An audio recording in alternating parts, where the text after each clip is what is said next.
Good morning, guys. I hope your day is off to a good start. I'm up bright and early, headed over to the church because we're starting our Pentecost revival this week. Tonight actually starts the first night of Pentecost. And while we were at church yesterday, I kind of noticed some things that needed to be done. So I'm just headed over there right now to get some things done before tonight. And I haven't even cleaned up my own house yet, so I gotta run some errands first. So I'm gonna head over to the church like I just said. Then I'm gonna stop by the store and take some stuff back, and I'll probably end up picking some things up from the store while I'm taking some stuff back. Y'all know how that is. You take some stuff back to the store, and then instead of just taking the stuff back like a normal person, you get some more stuff while you're there. So I'm gonna stop by the store, probably stop by and holler at my mom for a while. She's at their store, and then I'm gonna go on back home and clean up because I haven't done anything in the house. I cleaned up last night, or straightened up before we went to bed, but I just need to sweep and vacuum and make up our bed and stuff like that. Then I'm gonna try and get a little work done because I still gotta work. Usually I try to work at night, but I'm gonna try and get as much work as I can done today because I don't know what time we're gonna be getting out of church, and I really don't want to be up all night, even though I do try to work at night. I find that I'm more productive really late at night. So yeah, that's all I'm doing right now. Luckily, it's not a whole lot to do at the church. I just need to kind of re-hook up some stuff that got disconnected when we had to travel to another church. My dad has been doing a lot of off preaching, he's having to go to a lot of different places and preach. This is his busy season. This is usually the time where he preaches a lot of revivals and homecomings and anniversaries and stuff like that. So we had to go to a church that we didn't know whether they had keyboards and stuff like that, so we had to unhook our stuff and travel with it, but it didn't get hooked back up. So I'm just gonna go and hook that stuff back up at the church. So there's a train track right before I get to the church, and the light is blinking, but there's no train coming. I'm gonna stop anyway though. I guess it's malfunctioning, so let's just make sure, because I ain't trying to get hit by no trains. Oh, they're working on the track, so yeah. And then I just want to straighten up the bathrooms and stuff like that. Y'all know the areas that get the most traffic, like the bathrooms. Make sure there is water in the kitchen for the preachers and stuff like that. Just the little bitty things that you have to do at church when you are the pastor's child. You know how it is. If you're a PK or something like that, or a deacon or something, you have to do church maintenance before everybody else gets to church, and the things have to be in place. So for you guys who just go to church and you walk in and it's all clean, everything's in place, somebody is doing that before you get there. So I don't know what that is. I hope that hasn't been hanging down the whole time, guys, but if it has, sorry. So I'm just pulling up to the church now, and yeah. So this is gonna be fun. Let me let y'all go so I can unlock the door and everything and get in here.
Okay, all done with the church. I was able to get everything put back in place and set up for service tonight.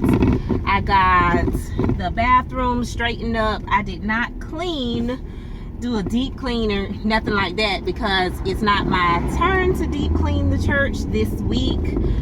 But I just went ahead and got everything put away and situated. So I don't know what's going on up here, but the train tracks are down and I don't see anything coming. So I'm just gonna go through, which is very, very, very, very, very, very, very dangerous.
Headed back to the house now. I got some things from my parents. They have like a little secondhand furniture store, and I also went walking around to try to find some things. I got a lot of good stuff. And then my sister was at my parents' house doing my mom's hair, and so I just kind of sat over there with them. I know you guys can't see me, but you know, it is what it is.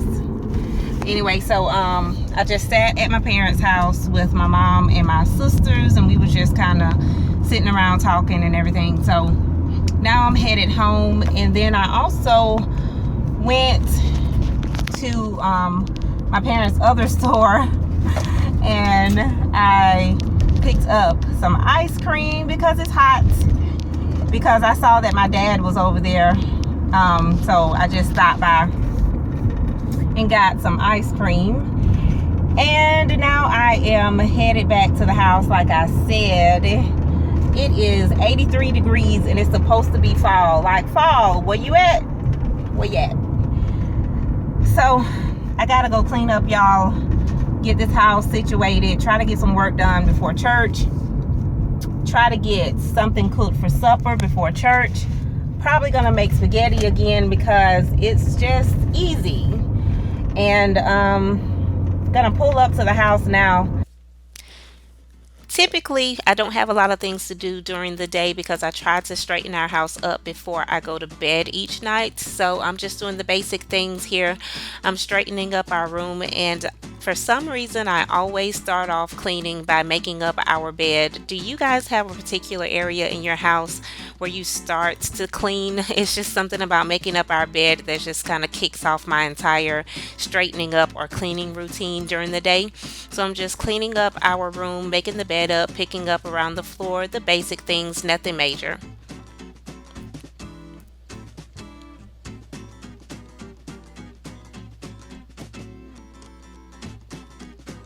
Now, something I do is I do a load of laundry every day.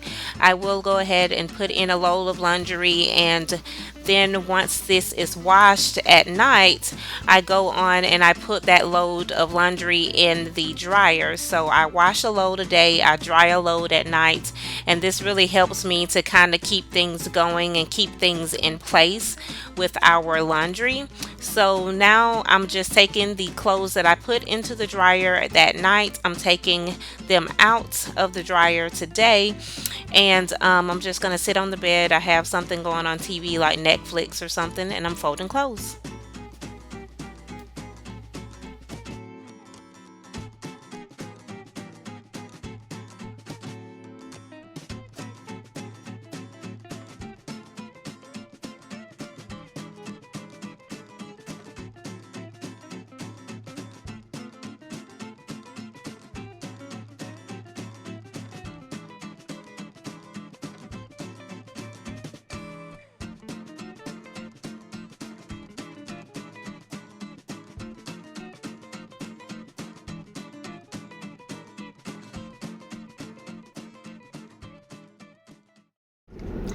I didn't get too many things from the Dollar Tree. I'm just gonna show you what I got. Now, I went a little candle crazy because they had a lot of cute candles in there, and I only got one scented candle, and I got this one. This is the pumpkin pie, and this smells so good.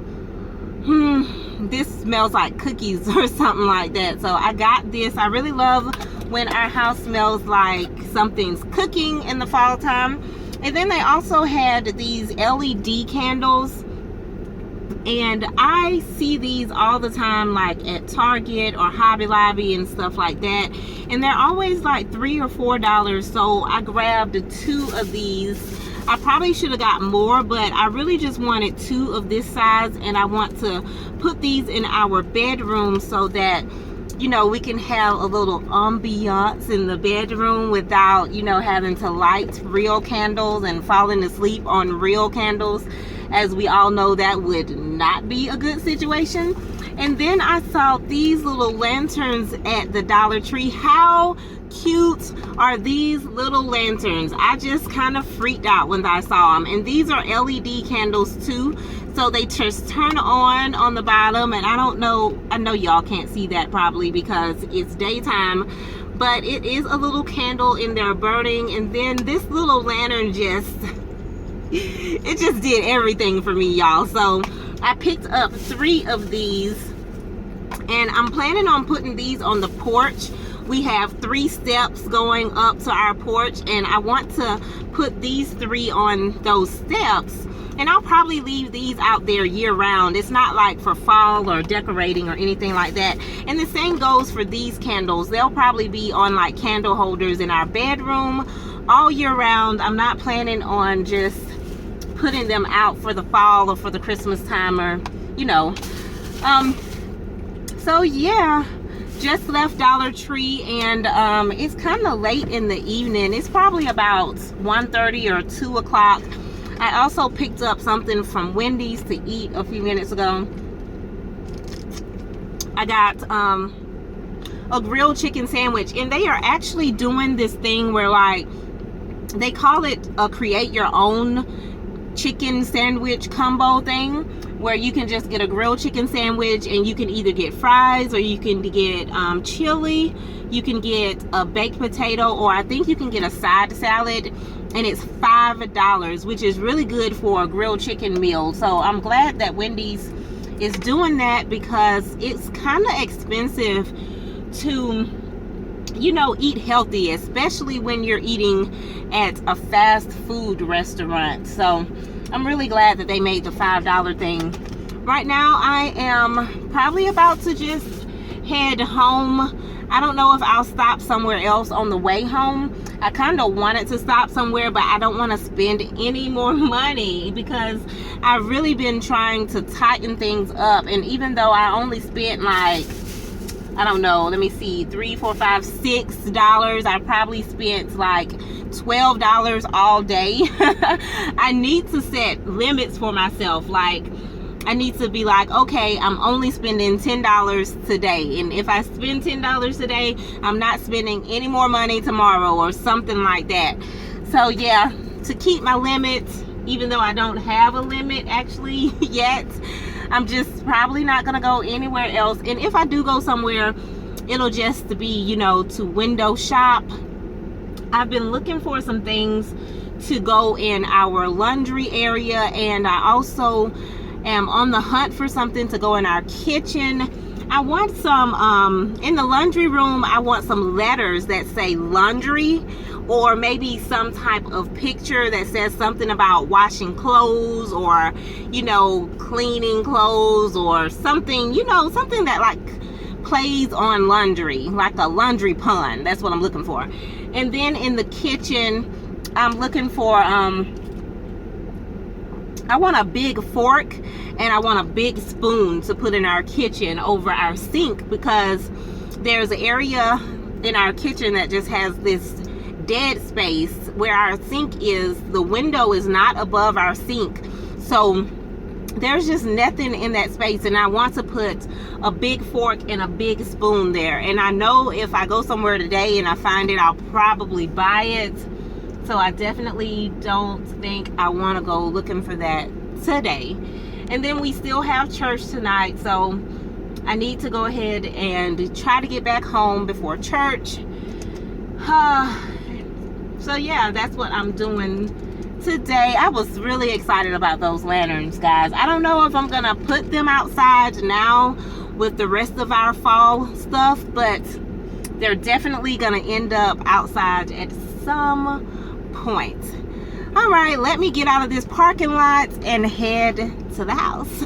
I haven't put out a lot of fall stuff. This is pretty much it. And then up here on the porch, on my little bench, I got these two pillows. This one is an Auburn pillow, of course, and then just got these regular orange pillows.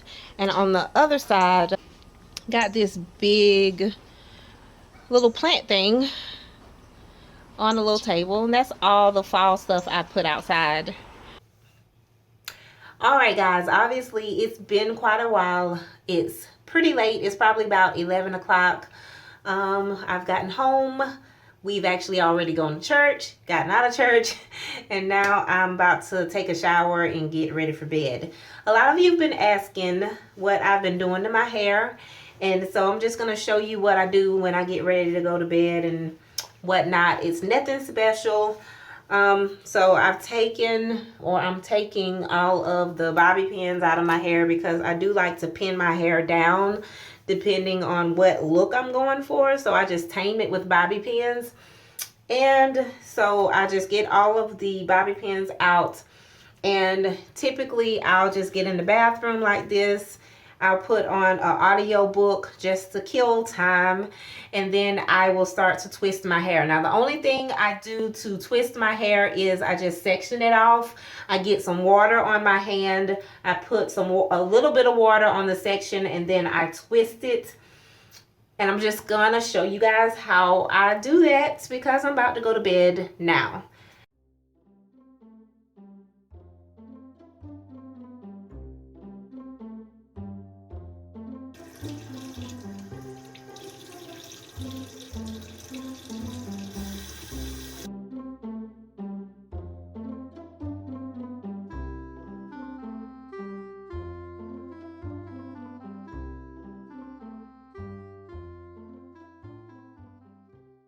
My hair is damp, not even close to being wet. And then I like to split it in a top and a bottom, and I like to have more hair on the bottom than at the top. And then once I have these two pieces, the top and the bottom, I twist this away from my face. So I'm going to twist this going back like this. And I'm just kind of twisting, and as I twist, I'm pulling it down to make sure that I'm not borrowing any hair from the other side. So I just want to make sure that I'm keeping it two totally different pieces. And when I get it to the end like this, I take a little bit more of water, and I just pull the water through like that. And I continue to twist all the way to the end. When I get to the end, all the way to the end. Let me see. I hope y'all can see what I'm doing. All right, so I'm all the way to the end, and I take the tail of it up like that, and I just wrap the tail around. So that gives the end of it a little bit of a curl when I undo it. And that's pretty much all I do. I twist all of the twists away from my face, and then when I get to the top, my bangs, I twist those towards my face. I don't know why it makes a difference, but for some reason it makes a difference when I twist my twists in the front toward my face, and I twist the rest of them away from my face. And it also makes a difference of, like, instead of separating my hair into two pieces, so like say this piece, instead of separating it down the center like this and doing it, it really makes a big difference that I separate in top and bottom. That's just what I've learned with my hair. So I'm just gonna continue to twist, twist, twist, twist, twist, and then I'm gonna jump in the shower.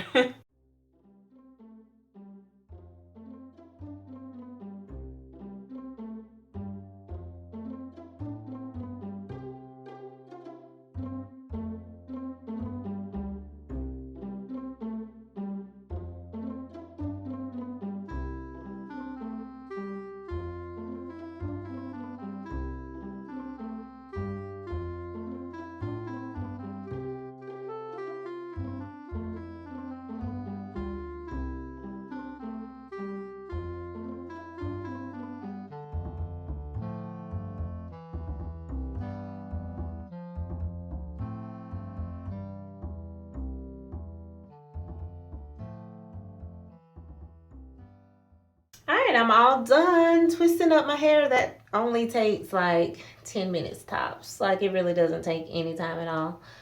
And now I'm just going to kind of twist them to my scalp so they don't move around so much while I sleep, because I don't like to tie my hair down. I just sleep on a satin pillowcase. So I just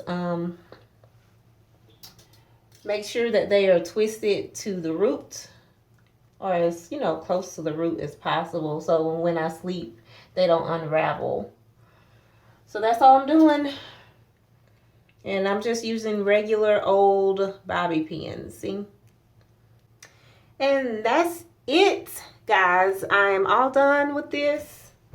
Didn't take long. I don't know how many I have, but it's not very many of them because I don't really take a whole lot of time with my hair. And I'm not going to tie it down. I'm just going to jump in the shower, and then I'm going to bed because it's about midnight now. All right, good night. Good morning. It is Thursday. And say hi, baby. What's up? It's National Donut Day. And Steven I sound like a fat girl. You know. Oh, I didn't know it was Thursday, but I know it's National Donut Day. Anyway, Steven just came to get me, and we're going to get free donuts and coffee. And We're not just going to get donuts and coffee. 'Cause I'm not a fat kid. whatever. He's motivated by the donuts and coffee too. So that's what we're doing right now. And it's finally getting a little cool. It's not cold yet, but it's 74 degrees, which is pretty exciting. Huh? It was 70 earlier. It was 70? Was it cold this morning when you got up? Yeah. So I got my jean jacket on, welcoming fall in. I'm so excited. I see. You're not excited? When we did our couples Q&A, a lot of you were talking about, sorry about the movement of the camera, guys, we're in the car, obviously. So y'all were talking about, you know, couple goals and, you know, stuff like that. We're cute together. So I want to talk about being a couple from a male perspective and from a female perspective. When somebody says, like, oh, y'all are the perfect couple, or y'all are so cute together, or I wish we were like y'all. Like, how does that make you feel when someone says that? Like, if a dude tells you, oh, your wife is so down to earth, just like, you know, just for instance, like, if a dude told you your wife is so down to earth, she lets you do whatever you want to do, she's always laid back, what's your response to that? My response would probably be the exact same thing they said. Your wife is so down to earth. Because you might be down to earth right now, but you might, on this, whatever it is, but you may not be down to earth on something else, where his wife would be down to earth on. Right. So it just depends on the woman, depends on the compromise, it depends on how you ask for stuff, or how you do things. Body language is very important. You already know. You don't have to tell me anything. You don't have to tell me if you're sick or anything. If you say you're sick, I'm just gonna look at you like, what you want? You need some medicine. Like, you know, body language is everything, really. Yeah, I mean, and in my opinion, you really can't compare your relationship to anybody else's relationship, because you know your husband, he knows you, just like what Stephen was saying, and your dynamic in your relationship has to work for you. Oh, okay, I see it. No. Oh, that's it? Yep. Oh, okay, I have seen that building like a million times. It used to be called Lear, now it's a mess. Okay. Weird. And so, like, I really appreciate all of y'all's comments about, you know, couple goals, and y'all are so cute together, and, you know, all of that. Right.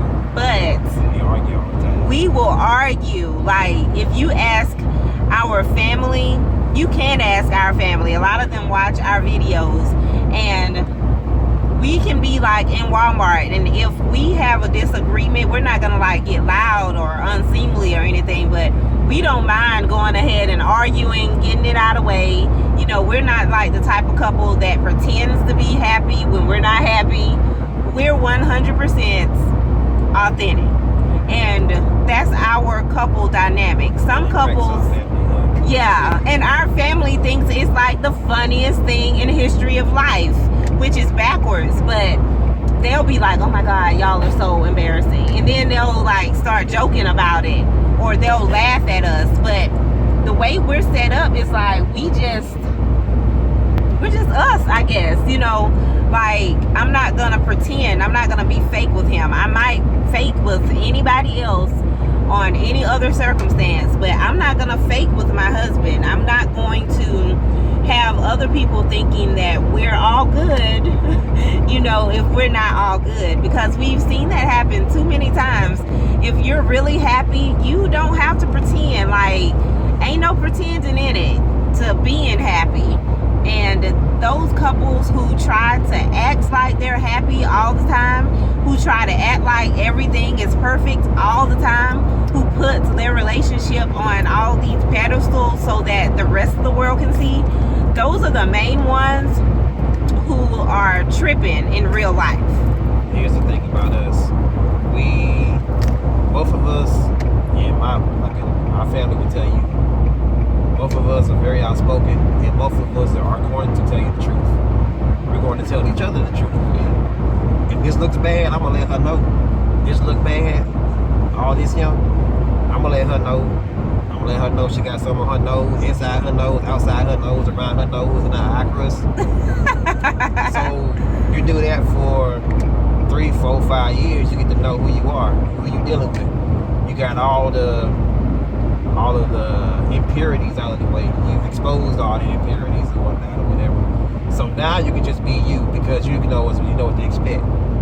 See, if you are covering up, or if you're pretending that everything is okay, or, you know, if I fart in public, you don't say anything, something like that, but you really don't like it. Right, and I just let you embarrass yourself. So now you're mad, or that person's mad, or that he's embarrassing himself, all that kind of stuff. So you built up this little intolerance to something that I have no idea that you don't like. Where are we going? I have no idea. Oh wait, You need to keep straight. I knew that. But anyway. See? I don't know what I'm on. See, that was a good one. Like, if you're walking on eggshells all the time, like what if I would have just let him got off on the wrong exit? Then he would have blamed me later on. You would have been like, oh, you just gonna let me get off on the wrong exit? You saw I was getting off on the wrong exit. You would have known when I was on the wrong exit. Yeah, I probably would have been got off. See, yeah. So, you know, what were you saying, baby, before I corrected you? Yeah. So if you build an intolerance, or if you, I guess it's not an intolerance. Well, like, it's a seemingly outward. Yeah, I'm not gonna let you like fart in public and then act like that's all right. No, I mean, that's not all right. It's more like towards what you think about it, though. If you don't like me farting in public, but you don't tell me you don't like me farting in public, and I just keep farting in public because you don't say anything, but you just gonna keep that feeling in there. After a while, that's gonna turn into bitterness. You need to turn that out. I don't like you farting. Stop farting. This is nasty. You smell bad. But see, that by that point, it's already turned into bitterness. Like, if you have something about your spouse that you don't like, go ahead and nip it in the bud, because when it initially happens, you can say it out of love. Like, baby, you know, you shouldn't fart in public like that. But if, like, I don't like it, and then he keeps doing it because he doesn't know that I don't like it, and then it keeps bothering me, by the time I get ready to say something about it, it's gonna blow up and it's gonna come out so wrong. And not only that, I'm going to respond to it differently because I've been doing it for all these years. And I didn't say anything. You're gonna be like, you stink, you smell bad, you fart, it stinks, stop doing it. Man, I've been doing this for years, man. What's wrong with you? Yeah. See, and then there you go. You got. I mean, things you don't like about your spouse, you're not gonna like everything about them because you're not gonna do that. That's just how it is. So you have to nip those things in the bud, especially the ones that really annoy you. Like, let's see, if I do this to her. So why are your hands so cold? See, if I do something like that, that annoys her, because she doesn't like stuff like that. Mm-hmm. So I don't do it. Because I like my wife happy. So, I mean, you nip things. She told me she don't like that. So you nip things in the bud, so you don't have to worry about those things later. That's the main thing. If you do marriage right, you're not supposed to shack up with your lady. So. Oh, that's a whole nother subject, baby. We'll talk about that at a different time. Well, yeah, I mean, past that subject. So you have a limited population sample of what you're getting out of your lady. So I got what you're saying. You have to learn, and when you do learn, don't hide it. Just bring it on out. Let her know. Let her know. Let him know. Whatever. So the moral of the story, y'all: be real, be authentic, be 100%. Yep. Alright, y'all, I hope you got something out of this little talk, this heart to heart, this one-on-one, or two on on the world, 2 on YouTube. Yeah. Alright, y'all, peace.